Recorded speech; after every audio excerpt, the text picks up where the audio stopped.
dan gurunya memberi sebutan yang menurutnya lebih baik, yakni Yusuf al-Qaradawi, dalam arti Yusuf sang penggunting, maksudnya penggunting syariat Islam.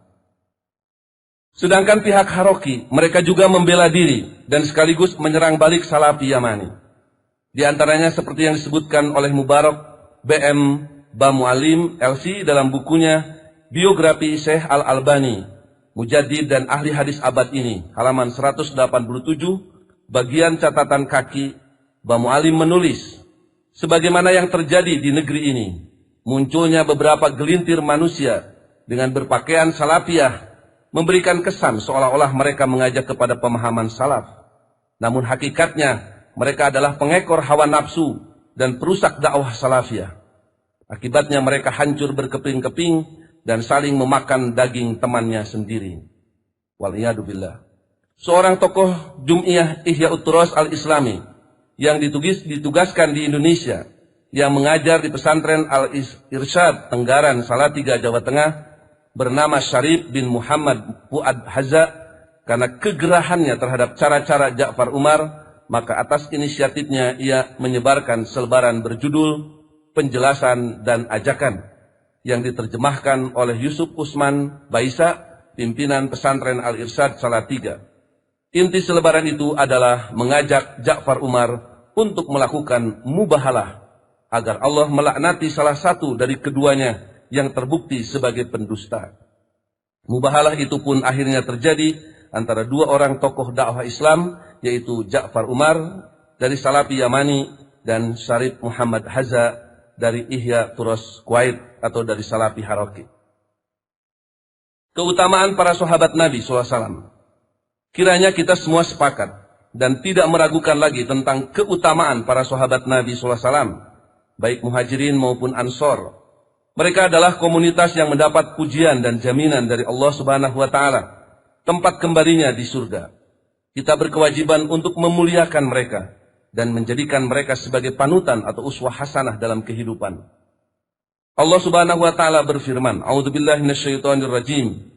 Was-sabiqunal awwaluna minal muhajirin wal ansar walladzina ittaba'uuhum bi ihsan radhiyallahu anhum wa radu'an wa'adda lahum jannatin tajri tahtahal anhar khalidina fiha abada dzalikal fawzul adzim. Orang-orang yang terdahulu lagi yang pertama-tama masuk Islam di antara orang-orang muhajirin dan ansor dan orang-orang yang mengikuti mereka dengan baik, Allah ridho kepada mereka dan mereka pun ridho kepada Allah, dan Allah menyediakan bagi mereka surga-surga yang mengalir sungai-sungai di dalamnya. Mereka kekal di dalamnya selama-lamanya. Itulah kemenangan yang besar. At-Taubah 100. Demikian juga keutamaan para tabi'in dan tabi'ut tabi'in yang digambarkan dalam hadis An Imran bin Husain radhiyallahu anhuma qala Nabi SAW, khairukum qarni thumma alladhina yalunahum thumma alladhina yalunahum. Rawahul Bukhari wa Muslim. Dari Imran bin Husain berkata, bersabda Rasulullah SAW, sebaik-baik kamu adalah generasiku, kemudian yang sesudahnya, kemudian yang sesudahnya. Hanya kaum Syiah Rafidah dan yang semacamnya yang merendahkan martabat para sahabat Nabi SAW. Mereka menilai bahwa para sahabat sepeninggal Nabi SAW semuanya murtad, kecuali hanya 3 orang, yakni Al-Miqdad bin Al-Aswad, Salman Al-Farisi, dan Abu Dzar Al-Ghifari. Demikian seperti dimuat oleh Al-Qisi di dalam kitabnya Rijalul Qisi halaman 12-13 dan oleh Al-Kulaini dalam kitabnya Furu'ul Kafi halaman 115. Malah Muhammad Bakir Al-Majlisi dalam kitabnya Haqqul Yakin halaman 33 dengan menisbahkan perkataan kepada Imam Zainal Abidin yang ditanya soal Abu Bakar radhiyallahu an dan Umar radhiyallahu an, beliau menjawab, keduanya adalah kafir dan mereka yang mengangkatnya juga kafir. Bahkan di halaman 519, Al-Majlisi mengatakan, akidah kami dalam hal kebencian adalah membenci 4 berhala, yaitu Abu Bakar, Umar, Utsman, dan Muawiyah, dan 4 wanita, yaitu Aisyah, Hafsah, Hindun, dan Ummul Hakam, serta semua orang yang mengikuti mereka. Mereka adalah sejelek-jelek makhluk di muka bumi ini. Tidaklah sempurna iman kepada Allah, Rasulnya, dan para imam, kecuali setelah membenci musuh-musuh tersebut. Subhanallah. Al-Quran dan As-Sunnah sebagai dua dasar. Selama ini para tokoh dan organisasi Muhyi Atharis Salaf selalu mendasarkan kegiatan dakwahnya kepada Al-Quran dan As-Sunnah, menyuruh umat untuk kembali kepada Al-Quran dan As-Sunnah, karena keyakinan yang kuat atas jaminan Rasulullah Sallallahu Alaihi Wasallam yang menyatakan bahwa siapapun yang berpegang teguh atau berpedoman kepada Al-Quran dan As-Sunnah tidak akan sesat selamanya. Allah Subhanahu wa taala telah memerintahkan, ya ayyuhalladzina amanu atiullaha wa atiur rasula walil amri minkum fa in tanaza'tum fi syai'in farudduhu ila Allah war rasul in kuntum tu'minuna billahi wal yawmil akhir dzalika khairu wa ahsanu ta'wila. Hei orang-orang yang beriman, taatilah Allah dan taatilah Rasulnya dan ulil amri di antara kamu. Kemudian jika kamu berlainan pendapat tentang sesuatu, maka kembalikanlah ia kepada Allah, yakni Al-Quran, dan Rasul, yaitu sunnahnya. Jika kamu benar-benar beriman kepada Allah dan hari kemudian, yang demikian itu lebih utama bagimu dan lebih baik akibatnya. Surat An-Nisa 59. Nabi bersabda, taraktu fikum amroin lan tadillu ma tamasaktum bihima kitab Allah wa sunnata Nabi. Rawahu Malik fil Muwatta wa rawa aidan Al-Hakim an Abi Hurairah fil Mustadrak. Aku tinggalkan dua perkara, kalian tidak akan sesat selama berpegang teguh kepada keduanya, kitabullah Al-Quran dan sunnah nabinya.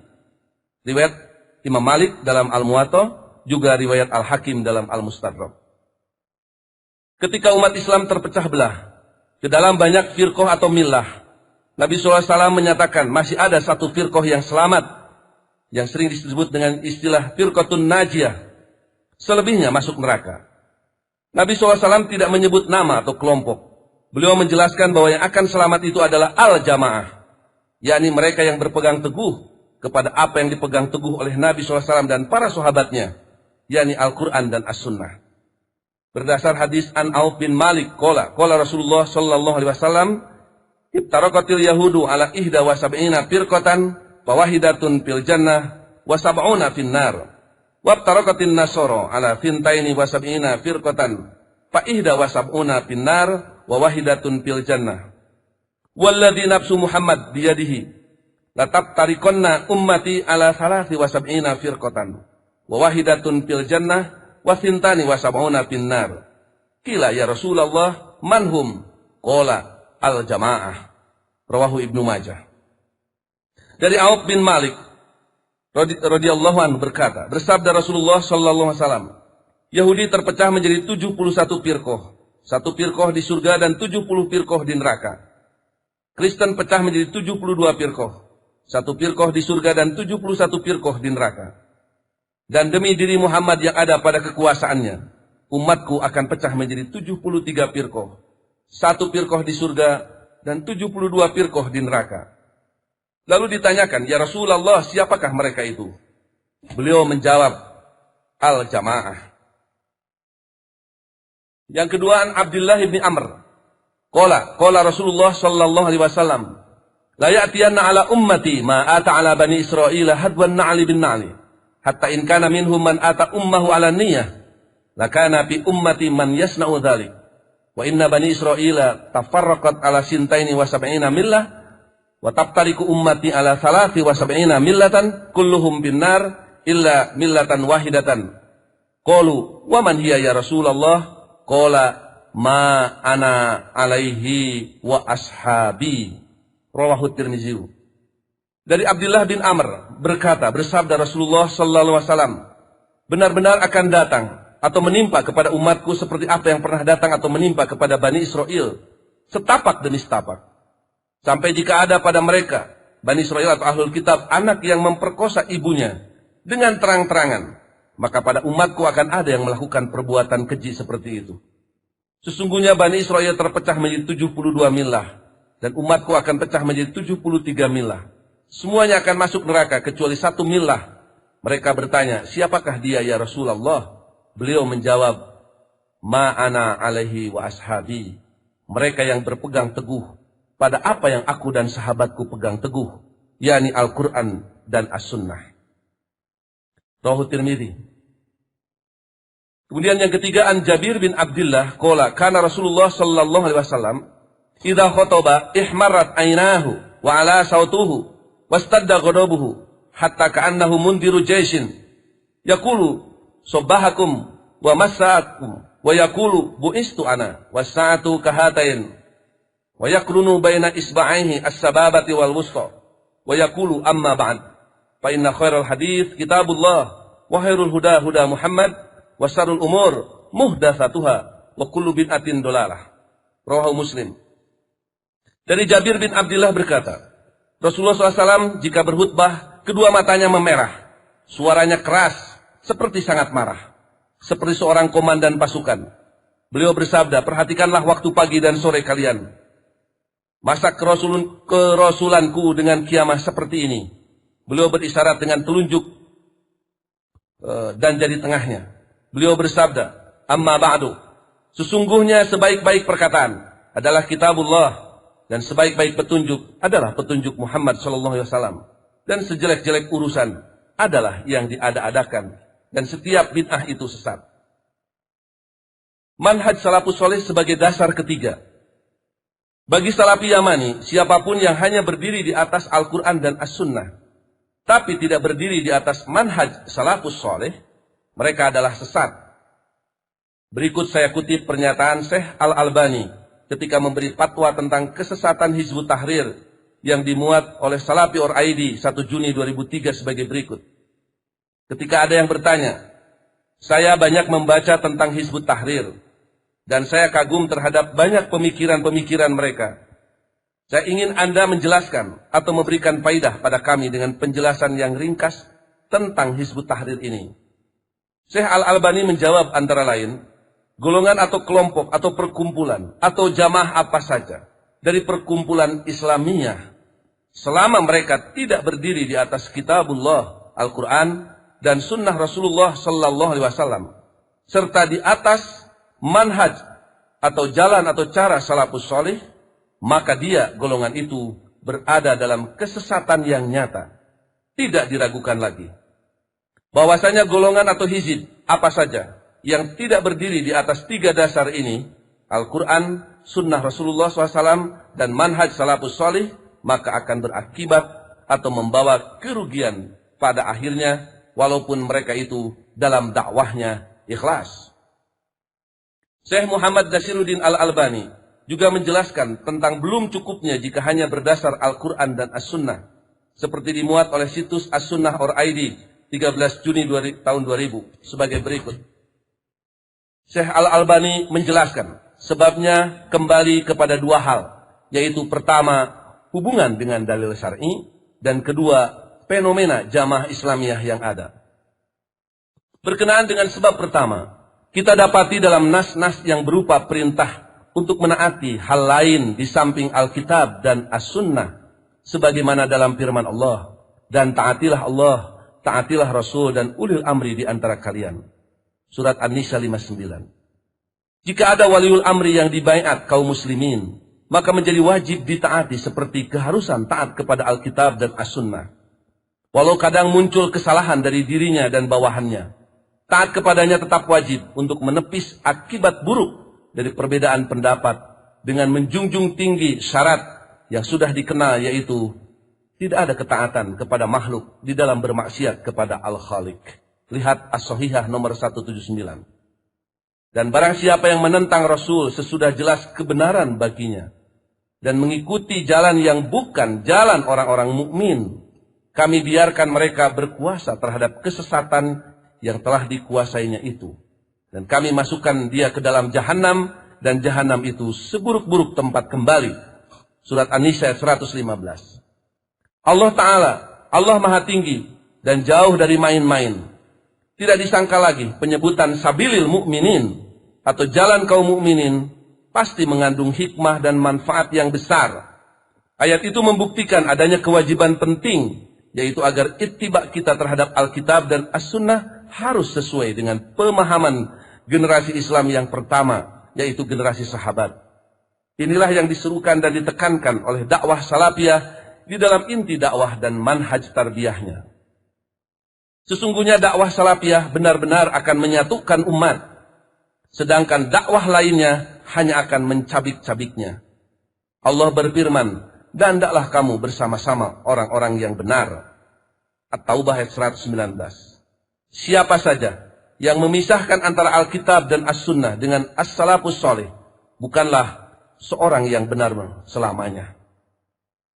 Adapun berkenaan dengan sebab kedua, bahwa kelompok-kelompok dan golongan-golongan umat Islam sekarang ini sama sekali tidak memperhatikan untuk mengikuti jalan kaum mukminin yang telah disinggung ayat di atas dan dipertegas oleh beberapa hadis. Di antaranya hadis tentang firqoh yang berjumlah 73 golongan. Semua masuk neraka kecuali satu. Rasul mendeskripsikan sebagai dia golongan itu adalah yang berada di atas pijakan dan para sahabatku hari ini. Hadis ini senada dengan ayat yang menyitir tentang jalan kaum mukminin. Di antara hadis yang juga senada maknanya adalah hadis Irbad bin Syariyah yang di dalamnya memuat perintah, pegangilah sunnahku dan sunnah khulafaur rasyidin sepeninggalku. Jadi di sana ada dua sunnah yang harus diikuti, sunnah Rasul dan sunnah khulafaur rasyidin. Menjadi keharusan atas kita, generasi mutaakhirin, untuk merujuk kepada Alkitab dan As-Sunnah dan jalan kaum mukminin. Kita tidak boleh berkata, kami mandiri dalam memahami Alkitab dan As-Sunnah tanpa petunjuk salafus soleh. Demikian juga kita harus memiliki nama yang membedakan antara yang hak dan batil di zaman ini. Belum cukup kalau kita hanya mengucapkan, saya seorang muslim saja, atau bermadhab Islam. Sebab semua firqoh juga mengaku demikian. Baik Syiah, Ibadiyah, salah satu firqoh dalam Khawarij, Ahmadiyah, dan yang lainnya. Apa yang membedakan kita dengan mereka? Kalau kita berkata, saya seorang muslim yang memegangi Al-Quran dan As-Sunnah, ini juga belum memadai. Karena firqoh-firqoh sesat juga mengklaim ittiba terhadap keduanya. Tidak sak lagi, nama yang jelas, tenterang, dan membedakan dari kelompok sempalan adalah ungkapan, saya seorang muslim yang konsisten dengan Alkitab dan As-Sunnah serta manhaj salaf, atau disingkat, saya salafi. Dari penjelasan Syekh Nasiruddin Al-Albani di atas, kita bisa mengetahui bahwa yang menjadi dasar penetapan manhaj salafus soleh sebagai dasar ketiga antara lain adalah firman Allah, wa may yushaqqiqir rasula mim ba'di ma tabayyana lahul huda wa yattabi' ghaira sabilil mu'minin nuwallihi ma tawalla wa nuslihi jahannama wa sa'at masira.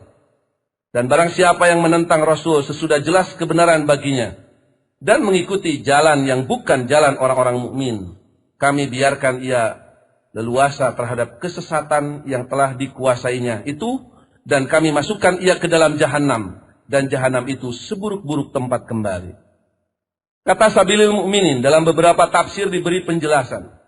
Saya buka-buka tafsir yang ada di rumah, misalnya di Al-Qasimi yang dimaksud dengan sabilil mu'minin itu wahwa dinul qayyim. Al-Maraghi memberikan penjelasan dengan kalimat sabili ahlil huda. Al-Qurtubi dengan kalimat tariqul muslimin. As-Sobuni memberi penjelasan dengan kalimat wayattabi minhajan ghairu minhajihim. Al-Fakhrur Raji dengan kalimat ghairu dinil muwahhidin. An-Nasafi ay sabilil ladzi hum alaihi minad dinil hanifi. Al-Munir memberi penjelasan dengan kalimat ay ittifaqul mujtahidin min ummati Muhammadin sallallahu alaihi wasallam ba'da wafatihi fi asrin minal usur ala hukmi syar'i. Dari beberapa penafsiran di atas, beberapa di antaranya menunjukkan bahwa yang dimaksud dengan sabilil mukminin itu adalah ajaran Islam, ajaran tauhid. Terutama jika dikaitkan dengan sababun nuzul ayat ini terkait dengan orang-orang kafir Quraisy yang datang ke Madinah kemudian menyatakan diri masuk Islam, tapi setelah kembali ke Mekah kemudian mereka murtad dan kembali kepada kemusyrikan. Mereka meninggalkan jalan orang-orang yang beriman, yakni ajaran Islam, agama tauhid. Agama Islam, agama tauhid. Syekh Muhammad Mutawalli As-Sa'rawi di dalam tafsirnya juz 5 halaman 2637 menghubungkan kata sabilil mu'minin dengan ayat wa anna hadza sirati mustaqima fattabi'uhu wa la tattabi'us subula fatafarraqu bikum an sabilihi dzalikum wassaqum bihi la'allakum tattaqun. Al-An'am 153. Dan bahwa yang kami perintahkan ini adalah jalanku yang lurus, maka ikutilah dia, dan janganlah kamu mengikuti jalan-jalan yang lain, karena jalan-jalan itu mencerai-beraikan kamu dari jalannya. Yang demikian itu diperintahkan Allah kepadamu agar kamu bertakwa. Jika ayat ini dikaitkan dengan hadis Nabi SAW di atas yang menyebutkan bahwa umat Islam akan pecah menjadi 73 firqah atau millah, semua masuk neraka kecuali satu, yaitu ma'ana alaihi wa ashabi, yaitu mereka yang berpegang teguh kepada Al-Quran dan As-Sunnah. Argumentasi yang kedua, yaitu firman Allah di surat An-Nisa 59, ya ayyuhalladzina amanu atiullaha wa atiur rasula wa ulil amri minkum fa in tanaza'tum fi syai'in farudduhu ila Allah war rasul in kuntum tu'minuna billahi wal yaumil akhir dzalika khairu wa ahsanu ta'wila. Argumentasi dengan menggunakan ayat ini untuk menetapkan manhaj salafus saleh sebagai dasar ketiga kiranya kurang relevan, karena kalimat ulil amri minkum bersifat umum dan bisa berlaku pada setiap zaman dan makan, tidak hanya khusus pada zaman sahabat sampai generasi tabi'ut tabi'in. Dalam ayat ini juga dengan jelas dan terang, jika kita bertentangan dalam suatu urusan, Allah hanya memerintahkan kembali kepada Allah yaitu Al-Quran dan Rasul yaitu As-Sunnah. Tidak ada perintah kepada ulil amri, kembali kepada ulil amri. Argumentasi ketiga adalah hadis dari Irbad bin Sariyah, usikum bitaqwallah wasam'i wa ta'ati wa in abdun habasyun fa innahu man ya'is minkum yara ikhtilafan katsira wa iyyakum muhdatsatil umur fa innaha dalalah faman adraka dzalika minkum fa alaihi bisunnati wa sunnatil khulafa'ir rasyidin al-mahdiyyin addu 'alaiha bin nawajid. Rawahu Tirmizi. Aku berpesan kepada kalian agar bertakwa kepada Allah, wajib mendengar dan taat meskipun pemimpinmu itu seorang habsyi. Sesungguhnya barang siapa yang berumur panjang akan menyaksikan perselisihan yang banyak. Hati-hatilah dengan urusan yang diada-adakan, sebab yang diada-adakan itu sesat. Barang siapa di antara kalian dengan keadaan seperti itu, maka hendaklah ia mengikuti sunnahku dan sunnah para khulafa'ur rasyidin yang mendapat petunjuk. Pegang teguhlah dengan sungguh-sungguh. Berdasar hadis ini, kita diperintahkan untuk mengikuti sunnah Nabi SAW dan sunnah para khulafa'ur rasyidin. Tapi kita belum pernah mendapatkan keterangan dari Nabi SAW siapa-siapa saja yang disebut atau masuk kategori khulafa'ur rasyidin itu. Apakah terbatas kepada Abu Bakar radhiyallahu anhu sampai dengan Ali bin Abi Thalib radhiyallahu anhu? Jika di kemudian hari ada khalifah atau pemimpin yang termasuk kategori rasyidin dan mahdiyin, menurut hadis ini, menurut hadis di atas, adalah wajib bagi umat Islam untuk mengikutinya. Dengan demikian tidak hanya khulafa'ur rasyidin yang salaf, tapi juga yang khalaf. Persoalan berikutnya, apakah kalimat atau sebutan khulafa'ur rasyidin al-mahdiyin dalam hadis di atas dapat diberlakukan dalam pengertian umum yang mencakup semua sahabat, tabi'in dan tabi'ut tabi'in, untuk kemudian diambil istinbat bahwa manhaj salafus saleh sebagai dasar ketiga. Tanpa mengurangi rasa hormat kita atas kemuliaan para sahabat, dalam kenyataan kita kerap kali dihadapkan kepada kesulitan dalam memahami ayat atau hadis Nabi SAW.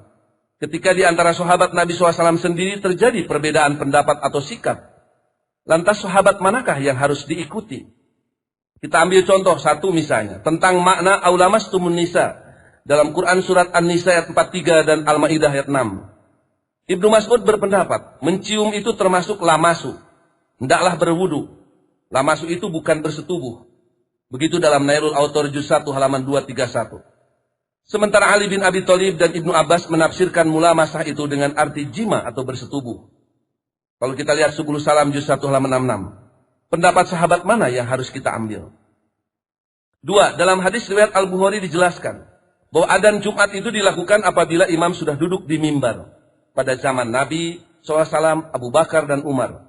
Maka pada masa Khalifah Utsman, di mana manusia muslim semakin banyak, Utsman memerintahkan untuk menambah adzan ketiga, yang kini sering disebut dengan adzan awal, di Zauro, sebuah tempat di pasar Madinah. Persoalan yang muncul, sunnah Khulafaur Rasyidin yang mana yang harus kita ambil dalam masalah ini? Apakah yang berlaku di zaman Abu Bakar dan Umar, di mana adzan Jumat itu hanya 1 kali? Atau cara Utsman bin Affan dengan adzan 2 kali? Dari uraian sederhana ini, izinkan saya membuat beberapa catatan atau kesimpulan sebagai berikut. 1. Kita tidak menemukan dalil yang sharih, yang jelas, yang menetapkan manhaj salafus saleh sebagai dasar ketiga setelah Al-Quran dan As-Sunnah. 2. Rasulullah SAW kita yakini paling paham mengenai makna kalimat sabilil mu'minin. Tapi dalam sabdanya beliau hanya berwasiat untuk berpegang teguh kepada 2 perkara, yakni Al-Quran dan As-Sunnah, dengan jaminan kita tidak akan sesat selamanya. Menjadi sesuatu yang aneh jika kemudian ada yang ragu atas jaminan Nabi SAW tersebut. Menjadi sesuatu yang membingungkan dan kontradiktif dengan jaminan Nabi SAW jika kemudian ada yang menilai sesat jika hanya berdasar kepada Al-Quran dan As-Sunnah. 3. Kita yakin bahwa yang jadi pegangan para salafus saleh, sahabat, tabi'in dan tabi'ut tabi'in dahulu juga hanya 2, yakni Al-Quran dan As-Sunnah. 4. Nabi SAW sudah berpesan dalam hadis di atas bahwa sebaik-baik perkataan adalah kitabullah, yakni Al-Quran, dan sebaik-baik petunjuk adalah petunjuk Muhammad SAW, dan sejelek-jelek perkara adalah yang diada-adakan atau muhdatsatul umur. Kita sangat khawatir menetapkan dasar ketiga setelah Al-Quran dan As-Sunnah, apapun namanya, akan termasuk muhdatsatul umur. 5. Patut menjadi renungan kita semua. Apakah cara-cara dakwah dengan cara kasar, merendahkan, dan menghinakan itu sudah termasuk dakwah bil hikmah dan sesuai dengan cara dakwah salafus saleh? Wallahu alam. Allahu yahudu bi aidina ila ma fihi khairul Islam wal muslimin. Wassalamualaikum warahmatullahi wabarakatuh.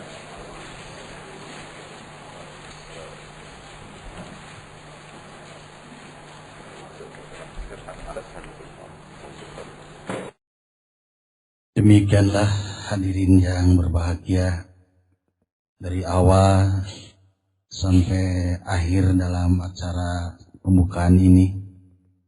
Mudah-mudahan pada acara ini kita semua senantiasa bersama ridho Allah Subhanahu wa Ta'ala.